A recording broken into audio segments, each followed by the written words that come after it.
So the NightReign DLC has been confirmed for the 4th of December with the trailer dropped earlier this week. That has left us with a lot of questions, and there's a few things we need to discuss.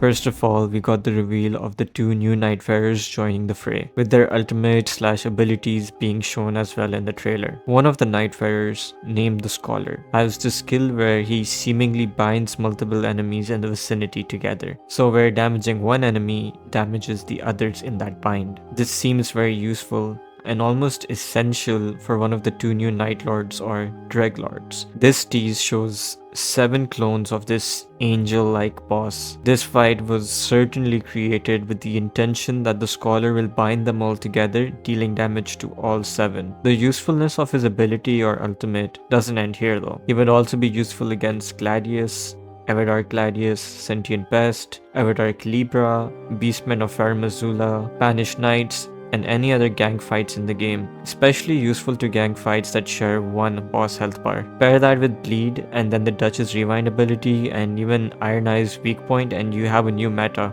Number 2.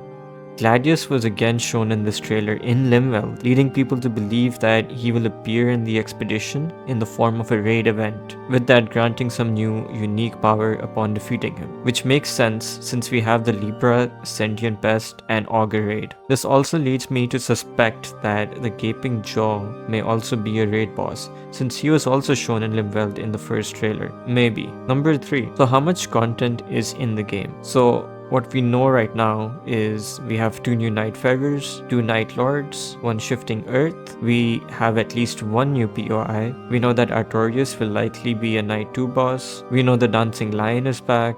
We know that Fire Knights, Mesmer Soldiers, Balls are also back. But aside from that, we know nothing else. We don't know if the DLC weapons are coming or how many new enemies and bosses will be back. We don't know if there's more than 1 new POI. From has left that a mystery. Well, we can take an educated guess and say with the 2 new Nightfarers, we will have new Remembrance quests. With that also comes new lore. New chalices should also be available at the collector signpost for these new Nightfarers. Assumedly, character-specific Deep of Night relics. They should also have 6 skins each. What else? Well, we did have a leak for some returning enemies a long time back. We know that Blood Fiends, Spider Scorpions, Ghost Flame Dragons, Lionhead Imps, and the Inquisitor is back. So we know that there are more than a couple of DLC enemies coming. To me, it would make no sense for them not to use all the DLC enemies when they've used almost all the enemies from the base game. So it just wouldn't make sense to me to leave these, just use a few rather than all. And the same thing with weapons,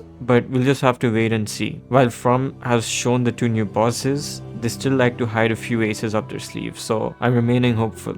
Now the big question on everyone's mind is, how will Iron Eye get buffed again? And also, will we see an Everdark Heolster boss? Everything that was data mined from the files has been seemingly true. The Deep of Night was data mined, and so were the 2 new Nightfarers, or at least their abilities. And this was data mined months before the DLC trailer, heck, even before the Deep of Night came out. So there's reason to believe that whatever was data mined will be in the game at some point. In the data mines is also an icon for the Everdark Heolster boss. So I believe it's just a matter of when are they going to release it. Anyways, I hope you all enjoyed and leave a comment on what you think will be in this DLC.